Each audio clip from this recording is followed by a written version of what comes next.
शिष्यवृत्ती परीक्षा म्हणजेच स्कॉलरशिप एक्झाम आता 5वी आणि 8वी ऐवजी 4थी आणि 7वीची होणार. या वर्षापासूनच अंमलबजावणी. तर नमस्कार मित्रमैत्रिणींनो, आपण बघत आहात माझे यूट्यूब चॅनल एज्युकेशनल मनोहर. तर शिष्यवृत्ती परीक्षा जिला आपण स्कॉलरशिप एक्झाम म्हणतो ती आतापर्यंत 5वी आणि 8वीची होत होती. पण आता शासनाने एक GR काढून ही परीक्षा इयत्ता 4थी आणि 7वीची होईल अशा पद्धतीचं सुतोवाच केलेलं आहे आणि या वर्षापासूनच याची अंमलबजावणीही होणार आहे. याबद्दलची सविस्तर माहिती आजच्या व्हिडिओमध्ये आपण बघून घेणार आहोत, ज्यामध्ये आपण परीक्षा केंद्रापासून तर त्या परीक्षेची एकंदरीत गुणविभागणी कशी असणार आहे, त्यासोबतच पात्रता काय असणार आहे, कोणत्या पद्धतीने ती परीक्षा घेतली जाणार आहे, या सर्व गोष्टींची या ठिकाणी उकल करणार आहोत. आणि त्यामुळेच या व्हिडिओला सुरुवात करण्यापूर्वी हे चॅनल एज्युकेशनल मनोहर यावर आपण नवीन असाल तर हे चॅनल आपण सबस्क्राईब करायला विसरू नका. आणि हा व्हिडिओ बघितल्यानंतर या व्हिडिओला एक लाईक करून जास्तीत जास्त शेअर करायला आपण विसरू नका. तर बघूया की कशा पद्धतीने इयत्ता 5वी आणि 8वीची होणारी शिष्यवृत्ती परीक्षा यानंतर इयत्ता 4थीला आणि इयत्ता 7वीला होणार आहे. तर राज्यातील ग्रामीण तसेच शहरी भागातील प्राथमिक व माध्यमिक शाळांतील गरीब होतकरू हुशार व प्रज्ञावान विद्यार्थ्यांना प्रोत्साहन मिळावे व त्यांना पुढील शिक्षणासाठी आर्थिक सहाय्य करणे आणि त्यांचा आदर्श घेऊन इतर विद्यार्थ्यांनाही अभ्यासाची गोडी लागावी या उद्देशाने खुली गुणवत्ता शिष्यवृत्ती देण्याची योजना सन 1954-55 पासून कार्यान्वित असून त्यानुसार शिष्यवृत्ती परीक्षेचे दरवर्षी आयोजन करण्यात येते. तथापि शिष्यवृत्ती परीक्षेचा स्तर बदलानंतर एकूण प्रविष्ट विद्यार्थी संख्येमध्ये लक्षणीय घट झाल्याचे निदर्शनास आलेले आहे. त्यामुळे स्थानिक स्वराज्य संस्थांमधील विद्यार्थ्यांचा सहभाग वाढावा, विद्यार्थी व शिक्षक यांच्या गुणवत्तेत वाढ व्हावी या हेतूने शिष्यवृत्ती परीक्षेचा स्तर पुन्हा इयत्ता 5वी ऐवजी इयत्ता 4थी व इयत्ता 8वी ऐवजी इयत्ता 7वी करण्याची बाब शासनाच्या विचाराधीन होती. मग याबाबतचा शासन निर्णय काय म्हणतो ते बघा. तर सन 2025-26 या शैक्षणिक वर्षापासून पूर्व उच्च प्राथमिक शिष्यवृत्ती परीक्षा व पूर्व माध्यमिक शिष्यवृत्ती परीक्षेचा स्तर हा इयत्ता 5वी ऐवजी इयत्ता 4थी आणि इयत्ता 8वी ऐवजी इयत्ता 7वी असा करण्यास शासन मान्यता देण्यात येत आहे. त्याचप्रमाणे यापुढे प्राथमिक शिष्यवृत्ती परीक्षा व पूर्व माध्यमिक शिष्यवृत्ती परीक्षेचे नामाभिमान प्राथमिक शिष्यवृत्ती परीक्षा इयत्ता 4थी स्तर व उच्च प्राथमिक शिष्यवृत्ती परीक्षा इयत्ता 7वी स्तर असे करण्यास शासन मान्यता देण्यात येत आहे. सदर बदलाची अंमलबजावणी सन 2025-26 या शैक्षणिक वर्षापासून करण्यात यावी. त्यामुळे सन 2025-26 या शैक्षणिक सत्रात एक वेळची बाब म्हणून इयत्ता 5वी व इयत्ता 8वी शिष्यवृत्ती परीक्षेचे आयोजन अंतिमतः साधारणतः फेब्रुवारी 2026च्या दुसऱ्या अथवा तिसऱ्या रविवारी घेण्यात येईल. तसेच इयत्ता 4थी व इयत्ता 7वी शिष्यवृत्ती परीक्षेचे आयोजन साधारणतः एप्रिल किंवा मे 2026च्या कोणत्याही रविवारी घेण्यात येईल. सोबतच्या प्रपत्र नुसार इयत्ता 4थी व इयत्ता 5वी करिता प्रत्येकी 16,693 व प्रपत्र नुसार इयत्ता 7वी व इयत्ता 8वी करिता प्रत्येकी 16,588 शिष्यवृत्ती संच मंजूर राहतील. सदर शिष्यवृत्ती परीक्षेचे आयोजन सन 2026-27 पासून पुढे इयत्ता 4थी व इयत्ता 7वी या वर्गांसाठी नियमितपणे करण्यात यावे. सदरची शिष्यवृत्ती परीक्षा सर्व स्थानिक स्वराज्य संस्थांच्या शाळांना बंधनकारक करण्यात येत आहे. सदर परीक्षेच्या आधारे सर्व शासकीय शाळांतील शिक्षकांच्या कार्याचे मूल्यांकन करण्यात येऊन त्याची नोंद शिक्षकांच्या सेवा पुस्तकात किंवा गोपनीय अहवालात करणे बंधनकारक राहील. प्राथमिक शिष्यवृत्ती परीक्षा इयत्ता 4थी स्तर व उच्च प्राथमिक शिष्यवृत्ती परीक्षा इयत्ता 7वी स्तर याकरिता अटी व शर्ती पुढील प्रमाणे निश्चित करण्यात येत आहेत.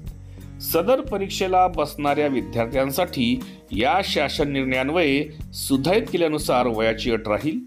सदर विद्यार्थ्यांची स्वतंत्र राज्यस्तरीय व जिल्हास्तरीय गुणवत्ता यादी तयार केली जाईल.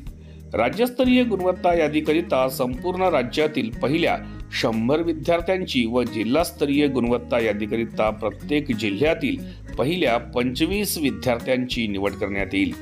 सदर गुणवत्ता यादीत आलेल्या सर्व विद्यार्थ्यांना प्रमाणपत्र दिले जाईल व गुणानुक्रम कळविण्यात येईल. मात्र त्यांना शिष्यवृत्तीची रोख रक्कम दिली जाणार नाही. उर्वरित सर्व विद्यार्थ्यांना गुणपत्रके देण्यात येतील. मग या शिष्यवृत्ती परीक्षेसाठी पात्रता काय असेल तर विद्यार्थी हा महाराष्ट्राचा रहिवासी असावा. विद्यार्थी शासनमान्य शासकीय किंवा अनुदानित किंवा विनाअनुदानित किंवा कायम विनाअनुदानित किंवा स्वयं अर्थसहाय्यित शाळेत इयत्ता 4थी किंवा इयत्ता 7वीत शिकत असावा. या शिष्यवृत्ती परीक्षेसाठी वयोमर्यादा काय असेल बघा, तर विद्यार्थ्यांचे वय हे शैक्षणिक वर्षाच्या 1 जून रोजी खाली दर्शविल्याप्रमाणे जास्त नसावे. दिनांक 1 जून रोजी कमाल वयोमर्यादा जी असेल ती सर्व प्रवर्गांसाठी इयत्ता 4थीच्या परीक्षेसाठी 10 वर्ष आणि इयत्ता 7वीच्या स्कॉलरशिप परीक्षेसाठी 13 वर्ष राहील. तर दिव्यांगांसाठी इयत्ता 4थीच्या स्कॉलरशिप एक्झामसाठी 14 वर्ष आणि इयत्ता 7वीसाठी 17 वर्ष अशी कमाल वयोमर्यादा यामध्ये निश्चित करण्यात आलेली आहे. त्यानंतर आहे परीक्षेची तारीख आणि परीक्षेचा वार काय असेल तर सन 2026-27 या शैक्षणिक वर्षापासून यापुढे शिष्यवृत्ती परीक्षेची तारीख दरवर्षी महाराष्ट्र राज्य परीक्षा परिषद जाहीर करेल. त्यानुसार साधारणतः फेब्रुवारी महिन्याच्या 2ऱ्या किंवा 3ऱ्या रविवारी परीक्षा घेण्यात येईल. शिष्यवृत्ती परीक्षा महाराष्ट्र राज्य परीक्षा परिषदेने निश्चित केलेल्या केंद्रांवरच ही परीक्षा घेतली जाईल. मग यासाठी अर्ज कसा करता येईल तर सदर परीक्षेसाठीचे अर्ज हे विद्यार्थी शिकत असलेल्या शासन मान्यताप्राप्त शाळेच्या मुख्याध्यापकांमार्फत ऑनलाईन पद्धतीने महाराष्ट्र राज्य परीक्षा परिषदेने ठरविलेल्या वेळापत्रकानुसार सादर करावेत. याचं परीक्षा शुल्क काय असणार आहे बघा, तर बिगर मागासवर्गीय विद्यार्थ्यांसाठी प्रति विद्यार्थी प्रवेश शुल्क 50 रुपये, परीक्षा शुल्क 150 रुपये असे एकूण 200 रुपये त्यामध्ये परीक्षा शुल्क राहील. त्यानंतर अनुसूचित जाती जमाती, भटक्या जाती, विमुक्त जमातींच्या मागासवर्गीय विद्यार्थ्यांसाठी व दिव्यांग विद्यार्थ्यांसाठी प्रति विद्यार्थी 50 रुपये प्रवेश शुल्क, 75 रुपये परीक्षा शुल्क असे एकूण 125 रुपये त्यामध्ये शुल्क आकारण्यात येईल. याशिवाय प्रत्येक सहभागी शाळेला प्रतिवर्षी ₹200 नोंदणी शुल्क परीक्षा परिषदेकडे जमा करावे लागेल. यामध्ये परीक्षेचे माध्यम काय असेल तर मराठी, उर्दू, हिंदी, गुजराती, इंग्रजी, तेलुगू, कन्नड असे ते माध्यम असेल. इयत्ता 4थी व इयत्ता 7वीच्या सेमी इंग्रजीच्या विद्यार्थ्यांकरिता गणित या विषयाचा इंग्रजी माध्यमाकरिता जी प्रश्नपत्रिका असेल तीच प्रश्नपत्रिका उपलब्ध करून देण्यात येईल.